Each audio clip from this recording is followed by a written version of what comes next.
Hey guys, good evening and welcome back to my YouTube channel Shikshak Taiyari, जिसमें हम आज question paper solve करेंगे 2023 का, जो है आपका हिंदी का। ठीक है, तो हिंदी के प्रश्न पत्र को सॉल्व करेंगे। एग्ज़ाम आपका कंडक्ट हुआ था 6 फरवरी 2023 में, उसका पेपर है। ठीक है, ये और ये 1 to 5 के लिए है, प्राथमिक स्तर के लिए है। ठीक है, जो आपका हिंदी का है। और इसमें हम आपको तो पता है कि 30 क्वेश्चन आते हैं। ठीक है, जो 15 आपके कंसेप्ट बेस होते हैं, जो ग्रामर क्वेश्चन होते हैं, और 15 के आपका पेडागॉजी आता है। ठीक है, पेडागॉजी। तो पेडागॉजी क्वेश्चन को कैसे सॉल्व करते हैं हम जानेंगे। ठीक है, कुछ ट्रिक है जिसको फॉलो करेंगे और उनके क्वेश्चन को सॉल्व करेंगे। ठीक है, इसमें 2 पैराग्राफ आता है हिंदी में, पैराग्राफ आता है। ठीक है, 2 आता है पैराग्राफ, और दोनों से 5-5 क्वेश्चन बनाए जाते हैं, तो 10 क्वेश्चन आपके पैराग्राफ से ही हो जाते हैं। ठीक है, और 15 आपके पेडागॉजी हो जाता है, और जो बचता है आपका उसमें आ जाते हैं आपके ग्रामर वाले पोर्शन। ठीक है, तो आइए स्टार्ट करते हैं हिंदी का। जो देखिए पहले पैराग्राफ ही दे दिया है। कह रहा है निम्न गद्यांश को पढ़कर पूछे गए प्रश्नों के सही उपयुक्त उत्तर चुनिए। ठीक है, यहाँ से आपका पैराग्राफ स्टार्ट हो रहा है। ये ठीक है, ये क्या कह रहा है? साहस जिंदगी की सबसे बड़ी साहस की ज़िंदगी सबसे बड़ी ज़िंदगी होती है। ऐसी ज़िंदगी की सबसे बड़ी पहचान यह है कि यह बिल्कुल निडर बिल्कुल बेखौफ होती है। साहसी मनुष्य की पहली पहचान यह है कि वह इस बात से चिंता नहीं करता कि तमाशा देखने वाले लोग उसके बारे में क्या सोच रहे हैं, और जनमत की अपेक्षा करके जीने वाला आदमी दुनिया की असली ताकत होता है, और मनुष्यता को प्रकाश भी उसी आदमी से मिलती है। अड़ोस पड़ोस को देखकर चलना यह साधारण जीव का काम है। क्रांति करने वाले लोग अपने उद्देश्य की तुलना न तो पड़ोसी के उद्देश्य से करते हैं, और न ही अपनी चाल को ही पड़ोसी की चाल देखकर मध्यम बनते हैं। साहसी मनुष्य उन सपनों में भी रस लेता है जिस सपने का कोई व्यवहारिक अर्थ नहीं है। कहने का मतलब है, इस पैराग्राफ में आपको सेंटर माना गया है साहसी व्यक्ति को। जो साहसी व्यक्ति कैसा होता है आपका, वो लोगों के बारे में नहीं सोचता है कि लोग क्या कहेंगे। ठीक है, और वो क्या करता है, जो आपके ज़िंदगी में हमेशा खुश रहता है। और ठीक है, और ये कह रहा है कि उन चीज़ों को अभी रस लेता है जिसका कोई व्यवहारिक अर्थ नहीं है। इसका मतलब ये है कि वो किसी भी कंडीशन में आपको खुश रखने की कोशिश करता है, और मतलब कि वो सैड हो या हैप्पीनेस है, हैप्पीनेस में तो रहेगा ही, सैड में भी बिल्कुल सेम रहता है वो, और ज़िंदगी के हर पहलू को वो जीता है। ठीक है, और वो बिल्कुल निडर होता है। ठीक है, मतलब उसके अंदर डर डर नहीं होती है, और वो साहसी होता है। ठीक है, और वो इसके बारे में नहीं सोचता है कि दुनिया उसके बारे में क्या सोचती है। मतलब मेन ये है कि साहसी व्यक्ति के बारे में बताया गया है। तो आइए क्वेश्चन देखते हैं क्या कह रहा है। कह रहा है किस प्रकार की ज़िंदगी सबसे बड़ी ज़िंदगी कही गई है। तो ये कौन सी ज़िंदगी कही गई है? तो कह रहा है कि समझौता समझौता की बात ही नहीं कहा गया है। अवसरवादी, इसकी बात नहीं कही है। सादगीपूर्ण ज़िंदगी, साहस की ज़िंदगी, तो साहस की बात ही कही गई है इसमें ना, साहस व्यक्ति की। तो ये ऑप्शन डी आपका सही हो जाएगा। नेक्स्ट कह रहा है साहस मनुष्य की पहली पहचान क्या है। तो ये है आपका बाधाओं से घबराना नहीं। साहस व्यक्ति बाधाओं से नहीं घबराता है, इसमें बताया गया है। वो आगे बढ़ने के बारे में सोचता है। हाँ ठीक है, और भी इससे अच्छा ऑप्शन होगा उसको भी दे सकते हैं। कह रहा बिल्कुल लापरवाह होता है, तो बिल्कुल गलत है, लापरवाह नहीं होता है। लोगों की सोच की परवाह नहीं करता, ये ठीक है। वो उसको नहीं मतलब होता है कि आस पास के लोग क्या कहेंगे, उसके बारे में वो अपने लक्ष्य की तरफ बढ़ता रहता है। तो ये आपका सी ऑप्शन हो जाएगा। नेक्स्ट कह रहा है दुनिया की असली ताकत किस प्रकार के लोग में होती है। तो वो पहला कह रहा है जनमानस की अपेक्षा करके जीने वाला, मतलब कि वो अपेक्षा मतलब क्या, वो लोग क्या कहते हैं उससे उसको फर्क नहीं पड़ता। ठीक है, वो अपने दम पे जीता है। यही आपका पहला ऑप्शन सही हो जाएगा, क्योंकि उसमें क्लियर लिखा था कि अपेक्षा ना, ठीक है, अपेक्षा करने वाला। और ये सब लोग सलाह मानने वाला, ये सबकी सलाह नहीं मानता है, अपने मन से करता है। ये मनुष्यता को न महत्व देने वाला, ऐसा बात नहीं, मनुष्य को महत्व देता है। अब पड़ोसी की बातों को सर उनको आकर मारने वाले तो बिल्कुल नहीं है। तो ये है जनमानस की उपेक्षा करके जीने वाला। उपेक्षा करना मतलब लोगों का, लोग क्या कहेंगे क्या सोचेंगे उनकी परवाह नहीं करता है। नेक्स्ट है 4 क्वेश्चन नंबर कह रहा है साहस मनुष्य किस प्रकार के सपनों में भी रस लेता है। तो वो आपका कैसा भी मतलब कि व्यवहारिक अर्थ नहीं है जिसमें, उसमें भी वो लेता है। ऊपर सेंटेंस में वो बताया गया है, तो ये तो क्लियर दिख रहा था। जिन सपनों का कोई व्यवहारिक अर्थ नहीं होता है उसमें भी क्या करता है वो, उसमें भी आनंद लेता है, रस लेता है, मतलब क्या उसको भी अच्छे से जीता है उस पल को भी। नेक्स्ट है आस पास पड़ोस अड़ोस पड़ोस को देखकर चलना यह काम नहीं है किसका, तो साहस व्यक्ति का। तो ये क्या रहा है आपका, अड़ोस पड़ोस को देखकर चलना यह काम है, तो यह काम है कह रहा है, तो साहस व्यक्ति का तो ये काम नहीं है। ये साधारण जो व्यक्ति होते हैं उनका काम होता है कि लोग क्या कहेंगे, लोगों के हिसाब से चलते हैं। ठीक है, साहस व्यक्ति ऐसे नहीं होते हैं, वो परवाह नहीं करते हैं लोगों की कि लोग क्या कहेंगे। लोगों की परवाह करते हैं लेकिन जो लोगों के थॉट्स हैं कि लोग क्या कहेंगे उसकी परवाह नहीं करते। नेक्स्ट कह रहा है नीडर शब्द का समानार्थी क्या होगा, तो नीडर मतलब क्या, जो किसी से न डरे। नी मतलब नहीं और डर मतलब डर। ठीक है, जिसके अंदर डर ना हो वो क्या कहेगा, निडर। तो उसकी समानार्थी मतलब कि इसका पर्यायवाची कौन सा है, तो साहसी हो जाएगा। ठीक है, साहसी, वो भी क्या होता है किसी न डरे, जिसके अंदर साहस हो। नेक्स्ट है ताकत का विलोमार्थी शब्द क्या होगा, अपोजिट वर्ड पूछा है ताकत का। तो ताकत मतलब क्या, जिसके पास क्या ताकत हो। ठीक है, जो मजबूत हो। तो इसका विलोम पूछा है, तो विलोम मतलब ये हो जाएगा निर्बलता। निर मतलब नहीं है, बल मतलब जो जिसके अंदर बल ना हो वो निर्बल कहलाता है। तो इसका आपका अपोजिट हो जाएगा, पर्यायवाची हो जाएगा ताकत का। नेक्स्ट है बेखौफ का अर्थ क्या होता है, तो बेखौफ, बे मतलब बिना और खौफ मतलब कि डर के, तो बिना डर के। बेखौफ कौन, जिसके अंदर डर ना हो, तो निर्भय हो जाएगा। नी मतलब नहीं और भय मतलब डर, जिसके अंदर भय ना हो होता है निर्भय। ठीक है, नेक्स्ट कह रहा है शुद्ध रूप से छाटिए कौन सा सही लिखा है, तो ये का मध्यम ये सही लिखा है। ठीक है, मध्यम ऐसे लिखते हैं। नेक्स्ट देखिए फिर से एक और आ गया पैराग्राफ, ये आपका वो पहले पद था ये गद्य आ गया, वो गद्य था ये पद आ गया। ठीक है, पद में क्या आता है, कविता वगैरह आता है, कविता आता है आपका पद्य में, ये पद्य है। और कहानी जो आता है आपका गद्य होता है। तो एक गद्य आता है आपका और एक पद्य आता है। तो हम लोगों ने अभी क्या देखा है, गद्य, अभी आ गया पद्य। कह रहा है चंदा तारों की सहज कांति नदियों में है मुस्कान भरी। मुस्कान किसमें भरी है, नदियों में। चंदा में क्या है, सहज है क्रांति। है पवन झरोखों में दुलार, खेतों में है दौलत बिखेरती। पवन मतलब हवा। पग पग मेरा विश्वास भरा, तब से है ये जीवन निखरा। प्रखर कर्म का पाठ सतत पढ़ाती पढ़ाती मैं भारत माता हूँ। मैं व्रज दृश्य विपदाओं को भी अनायास सह लेती हूँ। सुधा दान कर औरों को मैं विष पीकर मुस्कुराती हूँ। धीरज का पाठ पढ़ाती हूँ, गौरव का मार्ग दिखाती हूँ। मैं सहज बोध मैं सहज शक्ति सुवेकी भारत माता हूँ। ठीक है, तो यहाँ भारत माता के बारे में बताया गया है और जो आपके नेचुरल जो प्राकृतिक चीज़ें हैं उनके बारे में बात किया गया। चांद तारों से हमें सहज सीखना चाहिए। ठीक है, सरल स्वभाव लानी चाहिए। नदियों की तरह मुस्कुराना सीखना चाहिए। ठीक है, और पवन क्या करते हैं, खेतों में दौलत बिखेरते हैं, मतलब हवाओं से क्या करते हैं, खेतों की सुंदरता बढ़ाते हैं। और ये यहाँ से आपको भारत माता के बारे में बताया गया है। ठीक है, तो आइए देखते हैं ऑप्शन क्या है। कह रहा है यहाँ की नदियाँ और हवा क्या है, तो क्या करती है, नदियाँ क्या करता है और हवा खेतों में क्या करता है, खेतों को दुलारता है। ठीक है, तो ये मुस्कुराहट बनलाता है, दुलारता है। तो यहाँ हो जाएगा नदी और हवा का। इसकी तो कोई बात ही नहीं की गई है, इसका भी नहीं बात किया गया ना, तो ये बात किया गया है। नेक्स्ट, खेतों में दौलत बिखेरती होने का क्या मतलब है, इसका मतलब खेतों में फूल मुरझा जा रहे हैं, नहीं पॉजिटिव है। दौलत बिखरना मतलब ये पॉजिटिव साइन। ठीक है, सकारात्मक। खेतों में फसल सूख जा रही है, इसकी गलत है। खेतों में धन धन गड़ा, ये बिल्कुल गलत है। ये आ गया खेतों में फसल लहरा रही है, इसका मतलब।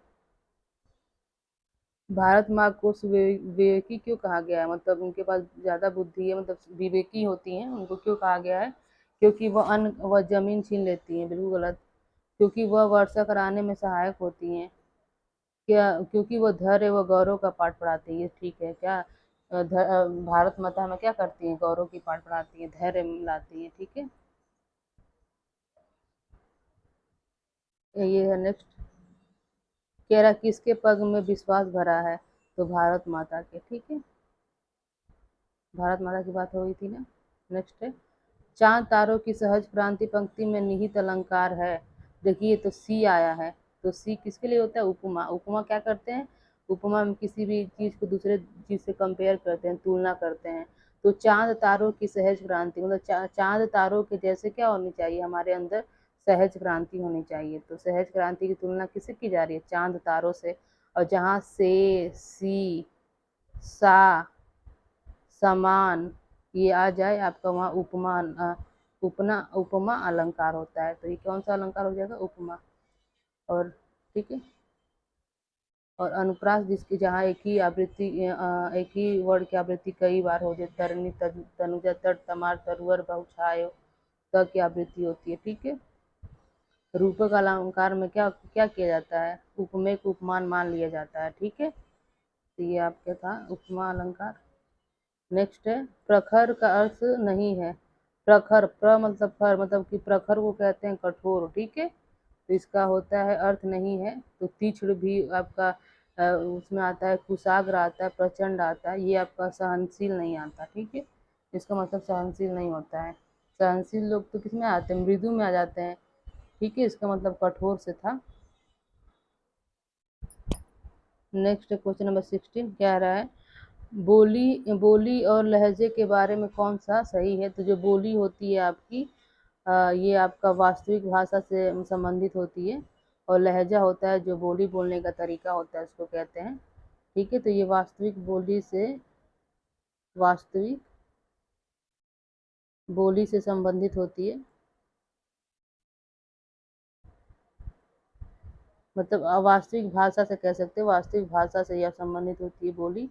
और ये होता है बोली बोलने का जो तरीका होता है, भाषा बोलने का तरीका। भाषा कैसे बोली जा रही है? तो भाषा बोलने के तरीका को हम क्या कहते हैं? लहजा कहते हैं। भाषा बोलने का तरीका। ठीक है, ये आपका भाषा कहलाता है। तो ये देख लेते हैं कौन सा है ये बोली के बारे में और भाषा के बारे में। तो कह रहे बोली वास्तविक भाषा से संबंध रहती है, सही है। जबकि लहजा भाषा कैसी बोली जा रही है उस तरीके से संबंधित होती है। तो ये सही है आपका। नेक्स्ट है, निपुण भारत मिशन का उद्देश्य एक ऐसे लक्ष्य के रूप में सुनिश्चित किया गया है जिसे 2026 से 27 तक पूरा करना है। कक्षा 1 में साक्षरता के लक्ष्य इस तरह रखे गए हैं कि मतलब एक ये आपका अभियान है, निपुण भारत मिशन अभियान। इसका उद्देश्य क्या है? तो इसका उद्देश्य ये होता है कि आपका आयु उपयुक्त अपरिचित पाठ्य सामग्री में आए कम से कम 4 से 5 सरल शब्दों वाले छोटे वाक्य पढ़ लिए जाए। ठीक है, तो ये आता है, इसमें आता है निपुण भारत मिशन का ये उद्देश्य है। ठीक है, इसमें कहा गया है कक्षा 1 में जो भी लक्ष्य रखा गया साक्षरता का, उसमें क्या करें? 4 से 5 सरल वाक्यों को, छोटे वाक्यों को पढ़े जाए। ठीक है, बच्चों के द्वारा। नेक्स्ट है, कक्षा 3 की अध्यापिका को अपने विद्यार्थियों के श्रवण कौशल का आकलन करना है। उसे इसके किस लिए गतिविधि का संचालन करना पड़ेगा? मतलब कि सुनने, श्रवण कौशल का आकलन करना मतलब सुनने से संबंधित, कि बच्चे के श्रवण कौशल कैसे हैं, उसका मतलब उसको आकलन करने के लिए कौन सी गतिविधि चलानी चाहिए? पहला कह रहा है, पढ़ी गई सामग्री से शब्दों का अर्थ बताने के लिए कहना। शब्दों का अर्थ बताने के लिए कहेंगे, वो उसमें श्रवण कौशल का ज़्यादा यूज़ नहीं हो रहा है। सुनी गई कहानी को चित्र बनाने के लिए, देखिए अगर कहानी कोई शिक्षिका कहानी कह रही है और उसको टेस्ट करना है कि बच्चे को श्रवण कौशल कैसा है, अगर अच्छा होगा तो बच्चे क्या करेंगे? उनकी बातों को ध्यान से सुनेंगे। ठीक है, और जो भी चीज़ें बताएंगी उनको सुनेंगे, उसके बाद से उसी बेस पे कहानी के बेस से ही अपने क्या करेंगे? थॉट को निकालेंगे, अपने विचार को रखेंगे। तो ये सही है ज़्यादा। कह रहा सुनाई गई कहानी पर चित्र बनाने के लिए कहना, मतलब पहले पहले आप कहानी सुनाइए बच्चों को और उसी कहानी पे ही आश्रित कोई उनसे कहिए कि आप चित्र बनाइए। ठीक है, तो इससे ज़्यादा चेक हम कर सकते हैं बच्चे के श्रवण कौशल का। नेक्स्ट कह रहा है कि विद्यार्थी को 4 से 5 वाक्यों में स्वयं का परिचय देने के लिए कहिए। तो ये इजी है, इसमें स्वयं का परिचय देना मतलब कुछ बच्चा याद भी कर सकता है चीज़ों को, ठीक है। तो याद करने वाला चीज़ें नहीं लानी है, बच्चे वहाँ अगर अपने आप से चीज़ों को बनाएंगे, चित्र के माध्यम से रिप्रेजेंट करेंगे, तो वहाँ श्रवण कौशल का अच्छे तरीके से हम आकलन कर सकते हैं। ये कह रहा है दिए गए चित्र का 3 वाक्यों में वर्णन कीजिए। तो यहाँ बोल के करना है, तो वहाँ जहाँ हम चित्र के माध्यम से करेंगे और भी अच्छे से अपने थॉट्स को रिप्रेजेंट कर पाएंगे, विचार को रख पाएंगे। नेक्स्ट है, एक बालिका अपने पसंद की कहानी की पुस्तक पढ़ रही है, इस प्रकार के पठन को क्या कहते हैं? तो वो अपने मन से पढ़ रही है, ठीक है। तो ये आपको विस्तृत पठन कहते हैं। इसमें क्या होता है, लोग को जिसमें रुचि होता है, ठीक है, बच्चों को जिसमें रुचि होता है वही चीज़ पढ़ते हैं। तो बच्चे बालिका क्या कर रही है, अपनी पसंद की कहानी पढ़ रही है, इसको ये विस्तृत पठन में आता है, ठीक है। नेक्स्ट है, कक्षा 4 की अध्यापिका प्रक्रिया आधारित लेखन उपागम का प्रयोग कर रही है। लेखन पूर्व गतिविधि के दौरान वह किस युक्ति का अनुसरण कर सकती है? मतलब कह रहा है कि जो कक्षा 4 के अध्यापिका हैं, टीचर हैं, वो क्या कर रही, प्रक्रिया आधारित लेखन उपागम का प्रयोग कर रही हैं, ठीक है। तो लेखन पूर्व गतिविधि के दौरान वह किस युक्ति का अनुसरण कर सकती हैं? मतलब जब लेखन गतिविधि करेंगे उसके पहले वो किस युक्ति का यूज कर सकती हैं? तो ये आपको मानस मंथन होता है, इसका यूज कर सकती हैं, ठीक है।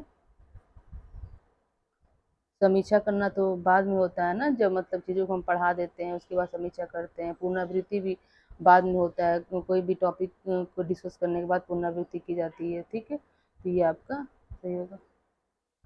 नेक्स्ट है, कक्षा 3 की अध्यापिका अपने विद्यार्थियों के साथ पठन पठन बोध पर कार्य कर रही है, वो किस युक्ति का अनुसरण कर सकती है? मतलब पठन बोध पर कार्य कर रही है क्लास 3 की अध्यापिका, तो कौन सा युक्ति का अनुसरण कर सकती है? तो कह रहा है पठन का कर रही है, याद रखिएगा, पठन का। तो कह रहा है पाठ में पढ़े गए कठिन शब्दों का श्रुत लेख लिखवाना। इससे तो आपका लेखन क्षमता का विकास होता है ना। श्रुत लेख का मतलब होता है आप बोलोगे या बच्चे लिखेंगे, ठीक है।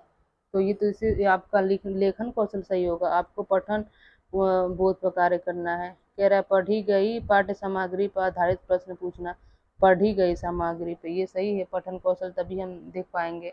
ये नेक्स्ट कह रहा है पढ़ी गई पाठ्य सामग्री में आए कठिन शब्दों के अर्थ याद करवाना। याद तो नहीं करवाना है, ठीक है, याद करना, कभी बच्चों को रटाना नहीं है, ठीक है। इस सीटेट इसको नहीं मानता है, न बच्चों को रटवाइए और न बच्चों को क्लास से बाहर निकालिए, न बच्चों को दंड दीजिए, ये सब नहीं करना चाहिए। न बच्चों में कमियां निकालिए, बच्चों में कमियां भी नहीं निकालनी चाहिए, ठीक है। नेक्स्ट करें, पाठ सामग्री पढ़ने के दौरान सामने आ रहे संज्ञा शब्दों को रेखांकित करना। तो इस बस आपको संज्ञा बताने से क्या होगा, पठन का मतलब क्या, पढ़ी गई पाठ्य सामग्री पर आधारित प्रश्न पूछ सकते हैं। इन सब में सबसे अच्छा ऑप्शन था। नेक्स्ट है, एक पठन संबंधी गतिविधि जिसमें शिक्षार्थी पाठ्य सामग्री के विभिन्न हिस्सों को सुनते पढ़ते हैं, तत्पश्चात कार्य को पूरा करने के लिए सूचनाओं का आदान प्रदान करते हैं, यह क्या कहलाता है? तो इसको हम जिक्सा श्रुतलेख कहते हैं, ठीक है। पहले क्या करता है बच्चा, जो विभिन्न प्रकार के पाठ्य सामग्री है उनको क्या करता है, सुनते हैं, पढ़ते हैं, उसके बाद क्या करते हैं, सूचनाओं का आदान प्रदान करते हैं, वो जिक्सा कहलाता है, ठीक है। नेक्स्ट है क्वेश्चन, कह रहा भारत सरकार द्वारा शुरू किए गए कार्यक्रम निपुण भारत मिशन का मुख्य केंद्र भाषा में बुनियादी कौशलों को मजबूत बनाना, इसका पूरा नाम क्या होता है? तो विपुन का पूरा फुल फॉर्म पूछा है। तो ये क्या करता है, भाषा कौशलों को मतलब अच्छे से यूज करने का तरीका बताता है। इसको कहते हैं national initiative for proficiency in reading with understanding and numeracy, ठीक है, इसका फुल फॉर्म होता है विपिन का। नेक्स्ट है, एक शिक्षार्थी ने अध्यापक द्वारा दिए गए भाषा कार्य को अपने सहपाठी या वयस्क की मदद से पूरा करता है। वह इस कार्य को बिना मदद की सीमा तक कर सकता है और कितना अपने वयस्क या अधिक समझ सहपाठी की मदद से कर सकता है। इन दोनों के बीच के संवाद को क्या कहते हैं? तो देखिए इनको हम कहते हैं आपका JPD, जॉन प्रॉक्सिमल डेवलपमेंट कहते हैं, निकटतम विकास का क्षेत्र, ठीक है। JPD कहते हैं इसका शॉर्ट में, इसका फुल फॉर्म में पूछ लेता है, जॉन प्रॉक्सिमल डेवलपमेंट, ठीक है। तो ये बताया थे आपके, वो वाइगॉत्स्की ने बताया था। इन्होंने बताया था कि बच्चे क्या करते हैं, अपनी चीज़ें अपने आप सीखते हैं, ठीक है, लेकिन कहीं कहीं जाके वो क्या करते हैं, फंस जाते हैं, ठीक है, मतलब उनको हेल्प की ज़रूरत पड़ती है, तो क्या करते हैं, बड़े उनकी हेल्प कर देते हैं, तो चीज़ों को सीख जाते हैं। तो कह रहा वो अंतराल जिसमें बच्चे खुद सीख जाते हैं, और दूसरा है आपके किसी के सहयोग से सीख जाते हैं, तो उनके बीच का जो गैप होता है, समय अंतराल होता है, उन्हीं को हम जेडपीडी कहते हैं, या आपको निकटतम विकास का क्षेत्र कहा जाता है। इससे बहुत बार क्वेश्चन पूछता है, एक तो फुल फॉर्म पूछ लेगा, दूसरा पूछता है किसने दिया है, तो वाइगॉत्स्की ने दिया है। नेक्स्ट है, मुद्रित समृद्ध परिवेश का सृजन भाषा अधिगम में मदद करता है। कक्षा में इस प्रकार का परिवेश सृजन करने के लिए अध्यापक को क्या करना चाहिए? मुद्रित समृद्ध परिवेश का सृजन करता है, ठीक है, और भाषा विकास में मदद करता है। तो कक्षा में इस प्रकार का परिवेश सृजन करने के लिए अध्यापक को क्या करना चाहिए, मतलब भाषा विकास मेन है कि भाषा विकास को करने के लिए कौन सा मतलब इन्वायरमेंट देना चाहिए। तो कह रहा है विद्यार्थियों को पुस्तक व अन्य पाठ्य पुस्तक पढ़ने के लिए अवसर देने चाहिए। जिसमें अवसर की बात करें, वह पॉजिटिव आपका ऑप्शन होता है। विद्यार्थियों को मुद्रित हस्तलेख लिखने के लिए कह रहा है, उससे अधिक पढ़ेंगे तो भाषा का विकास ज़्यादा होगा एज कम्पेयर टू लिखने में। विद्यार्थियों को हस्त मुद्रण सिखाने में मदद करनी चाहिए। हस्त मुद्रण मतलब लिखने का। अपरिचित मुद्रित पाठ्य सामग्री के लिए नए शब्द सीखने के लिए कहना चाहिए। अवसर देना मतलब चीज़ बच्चों को अवसर देंगे तो बच्चे अपने आप से चीज़ों को सीखते हैं, ठीक है, एक दूसरे की मदद से सीखते हैं, तो ये आपका सही हो जाएगा। नेक्स्ट है, निम्न में से कौन सा क्रम प्रथम भाषा अर्जन के चरणों का सही क्रम है? तो सबसे पहले क्या करता है, बच्चा बलबलाता है। बलबलाना मतलब क्या, चीज़ों को स्पष्ट नहीं बोल पाता है, ठीक है, जैसे कि शैशवावस्था में होता है, तो वो चीज़ों को अपने मतलब व्यक्त करने का तरीका क्या होता है, बलबलाना मतलब क्या, चीज़ों को स्पष्ट बोलना, ठीक है, तो सबसे पहले बलबलाना होता है, फिर ठीक है, उसके बाद एक शब्दीय वाक्य बोलेगा, उसके बाद दो शब्दीय वाक्य बोलेगा, ठीक है, उसके बाद संक्षिप्त वाक्य बोलेगा, वाक्य चरण, एक वाक्य बोलेगा एक शब्द वाला, ठीक है, उसके बाद दो शब्द वाला वाक्य बोलेगा, उसके बाद संक्षिप्त वाक्य बोलेगा, तो ये आपका बी सही हो जाएगा। नेक्स्ट है, यह विचार किस मनुष्य सहजात भाषा अर्जन उपकरण के साथ जन्म लेता है, किसके द्वारा बताया गया है? तो ये चॉम्स्की बताया है, नॉम चॉम्स्की ने बताया है कि जो बच्चा होता है उसमें भाषा अर्जन की क्षमता होती है, ठीक है, वो जन्मजात होती है। बच्चा जब जन्म लेता है तो चीज़ें उसके अंदर पहले से होती हैं, बस उसको इन्वायरमेंट में लाने की ज़रूरत होती है, ठीक है, फिर वो क्या करता है, बच्चा भाषा सीख लेता है। तो ये नॉम चॉम्स्की के द्वारा बताया गया है। ये भी क्वेश्चन पूछता है बहुत। नेक्स्ट है, एक नए शब्द समझती है और उसका प्रयोग करती है, यह रूब्रिक किसका आकलन करेगा? ठीक है, मतलब कि शब्द को समझना फिर उसका प्रयोग करना, इससे क्या होगा, आपका शब्द भंडार बढ़ेगा, ठीक है, कोई शब्द नया शब्द सीखेंगे आप और उसका फिर प्रयोग करेंगे आप वाक्य में या अपने चीज़ों को व्यक्त करने के लिए, तो इससे क्या होगा, आपका शब्द भंडार होगा। नेक्स्ट कह रहा है, निम्न में से कौन सी गतिविधियां बच्चों के वाचन कौशल के आकलन हेतु प्रयुक्त नहीं की जाती है? वाचन मतलब बोलने से संबंधित कौन सा कौशल उपयुक्त नहीं की जाएगी? तो पहला कह रहा है, पढ़े गए पाठ से शब्दों का अर्थ निकलवाना। दूसरा देखिए, आप जिस परिधान को बहुत अधिक पसंद करती है उसके बारे में बताइए। तो बारे में बताएंगे तो बोलेंगे ही, चीज़ों को व्यक्त करेंगे ही, तो ये सही है। अपने आप का 4-5 वाक्यों में परिचय दीजिए। तो 4-5 वाक्यों में परिचय देंगे तब भी वहाँ वाचन करेंगे, बोलेंगे। दिए जा रहे चित्र का 3 वाक्य में वर्णन करिए, तो यहाँ वर्णन करेंगे तब भी हम क्या करेंगे, बोल के करेंगे। ये देखिए, पढ़े गए पाठ शब्दों का अर्थ बताओ, तो अर्थ बताओ करेंगे तो मतलब अब अपना चीज़ें मतलब अपने तरफ से बच्चा नहीं करता है, ठीक है, वो जो भी उसमें लिखा रहता है उसका अर्थ बताता है, तो ये आपका नेगेटिव हो जाएगा।